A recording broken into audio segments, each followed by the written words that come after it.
In February 1959, a group of 9 Soviet tourists went missing in the mountains of the northern Urals.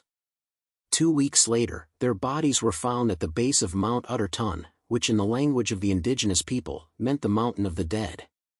The place was named after the leader of the expedition, the Dyatlov Pass. Many years later, American student Holly King became so interested in this case that she decided to gather a new group and go to this mysterious place. The catalyst was a film about an expedition by American scientists who tried to solve the mystery of the Dyatlov group's death but achieved no success. Holly's professor suggested she take up this case for her psychology project, and she invited her friend Jensen to work on it as a film director. They applied for and won a grant. The professor mentioned that she first learned about these events from a novella by Soviet journalist Yarovoy, who soon died in a car accident after the book's release. Jensen suspected that this was how the authorities tried to cover up something terrible, and although people now know a lot about the events of those years, the complete picture remains a mystery. The most common explanation is hypothermic dementia. Although this can happen to those exposed to freezing, in this case all 9 experienced tourists started undressing at the same time, which is simply impossible. Another frequent explanation is an avalanche. But if they heard the avalanche, why did they sit near the camp for 3 hours without shoes? So there are many answers to this question, one of which involves the secrets of the Russian military, making it seem that the truth will never be known. The first stage of the journey is a flight from Oregon to Chelyabinsk, from where the group will head to the Mountain of the Dead, named by the Mansi people due to a series of unexplained deaths and mysterious disappearances. So the expedition included sound engineer Denise, climber and the president of the Northwest Pathfinders Association, who has conquered all the steep peaks in the USA, and his friend Hauser, who spent a whole year conquering the Himalayas. After gathering the group, the guys began to prepare, buying rations, studying maps and training in the mountains. On January 25, the team set off. Sometime later, news broke across all U.S. TV channels about the disappearance of 5 Oregon students in the Ural Mountains. Rescuers managed to find their belongings, tents, backpacks, and other equipment. A Russian TV correspondent reported details about the more than strange disappearance of the group of American documentarians. Although experts are constructing their versions of the reasons for the disappearance in winter, the temperature here can drop to -50 degrees with strong, piercing winds, whose direction constantly changes. This means that if a person walks against the wind and thinks they are walking straight, they might actually be walking in circles. There are speculations about the intervention of some extraterrestrial devices which many witnesses saw in these places, or even about the appearance of the Yeti. The Mansi elders recall rumbling and fiery balls over the mountains on the days when the Dyatlov group disappeared. They consider these places a portal to the other world.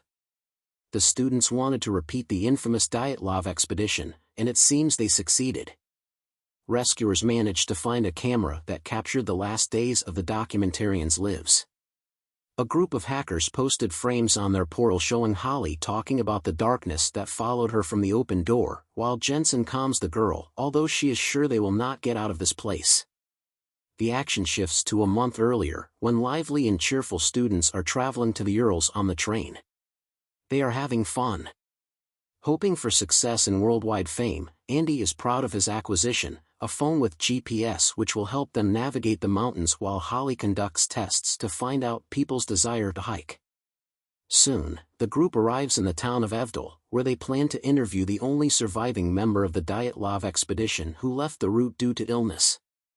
But now he is held in a psychiatric hospital. However, doctors do not allow the Americans inside, and they only manage to see the old man showing them a note saying leave. In the evening, the group goes to a local bar. The bartender pours them local moonshine and says that the Dyatlov group stopped here in 1959 and drank the same thing as the Americans.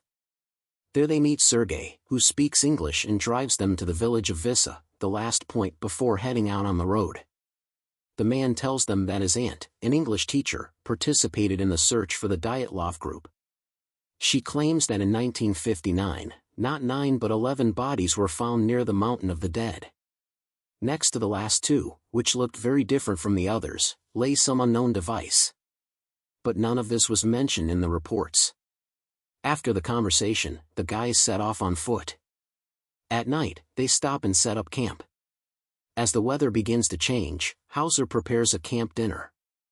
And the guys have fun joking with each other. At night, people see strange lights in the sky and recall reports of orange flashes over the Dyatlov camp, but they decide they still won't be able to solve this mystery and go to sleep. However, in the morning they notice numerous barefoot tracks of unusual sizes around the tents resembling human ones. The main thing is that the tracks have no beginning or end, as if some creatures did not come to the camp but flew in. Nevertheless, they set off to explore the area. Soon the students find an abandoned meteorological station around which the same tracks are found, and in the station's booth lies a torn-out human tongue. Denise panics and asks Holly to leave, but Jensen tells her about a pass in China where animals and birds crash into cliffs and people go insane and die. It is said to happen because of the sound of the wind.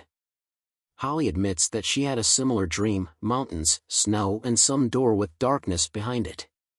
And then she heard about the Dyatlov Pass and realized that she would find out everything here. During their conversation, the camera captures two human figures running far in the background.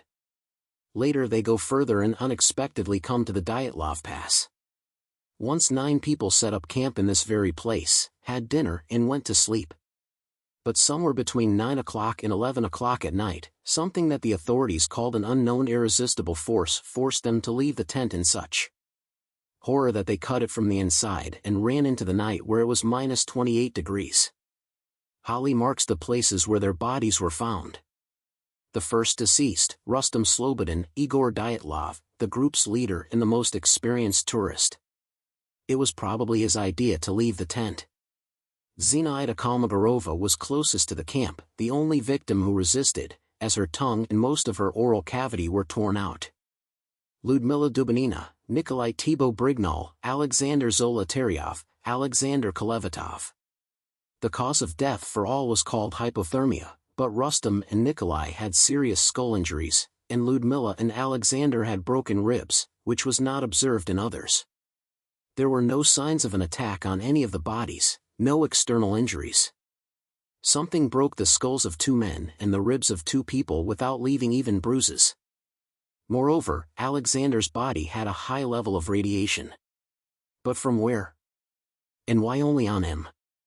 Georgy Krivonushchenko and Yuri Doroshenko, when others ran away, sat by the extinguished fire and froze to death. While Holly is conducting research, Andy is surprised that their group somehow covered 22 kilometers in one day. Everyone's watches, GPS, and even the compass stopped working. Some guys suggest leaving the mountains before it's too late, but Holly persuades them to stay and finish the film. At night, Holly notices that the Geiger counter starts signaling, and together with Jensen, they go up the slope where they find a high but not deadly level of radiation. Unexpectedly, the students discover the entrance to a bunker closed with an iron door. Holly wants to open it, although Jensen is categorically against it, as Russian authorities did not build it here for nothing, closing something dangerous in the mountain. However, it turns out that the door is open and just a bit frozen. Holly asks Jensen not to tell the others about the discovery to avoid causing panic among the already scared team. They return to the camp and settle for the night. Around 6 a.m., a huge avalanche roars down the mountains, killing Denise, injuring Andy, and sweeping away the tents and almost all supplies. At first, everyone quarrels, trying to find the culprit of the tragedy, but gradually they realize it was an attempt on their expedition. They help Andy and try to contact the outside world somehow. Holly tells them about the bunker, which enrages Hauser since they are freezing here in the snow. While it might be warm there, the students launch a signal flare and wait for help. After some time, 2 people arrive, claiming they saw the flare, but Andy does not believe them since they have no backpacks and could not have reached here so quickly. He stays to hold them back while the others are ordered to run. The strangers shoot Andy and wound Hauser. Holly, Jensen and the wounded Hauser barely manage to get into the bunker. The strangers pursue them, but the students close the door. the Americans turn on the lighting, although it is dim and flickering. Running through the tunnels, they find a laboratory full of various devices and documents, among which are old journals with the names of people who died in the line of duty. There are also details about the famous American experiment with the teleportation of the USS Eldridge. Hauser feels unwell and stays put as Holly promises to find an exit and return for him. The students continue on alone. Soon, Holly and Jensen find the bodies of soldiers who recently died. One of them is missing a tongue, presumably the one they found earlier at the station, but the other bodies are very old and even skeletonized. The two open another door behind which they sense movement. Suddenly, under the flashlight, they see exactly the same camera they have. Moreover, it has their recordings on it. Jensen recalls the teleportation of the Eldridge, which likely happened to them, too. At that time, many soldiers mutated, turning into something incomprehensible. At that moment, they hear Hauser's screams and rush to him, finding their friend being torn apart by two humanoid mutants. Noticing the newcomers, the mutants attack them. Resembling skeletons covered in skin, the mutants seem to possess the ability to teleport as they appear out of nowhere in any place. Jensen and Holly leave their friend's body, run out of the bunker, and close the door. To their surprise, the mutants do not chase after them. The survivors turn around and instead of a snowy field, they see a fossil forming a huge round tunnel. The students realize that this is the path for the mutants' teleportation. Holly throws debris inside and sees that the passage is activated. Looking around, the couple finds drawings on the walls made by the local inhabitants and understands that they discovered this place built by an ancient civilization once living under these mountains. Such portals can be anything, even weapons scattered around the world, which explains many great mysteries.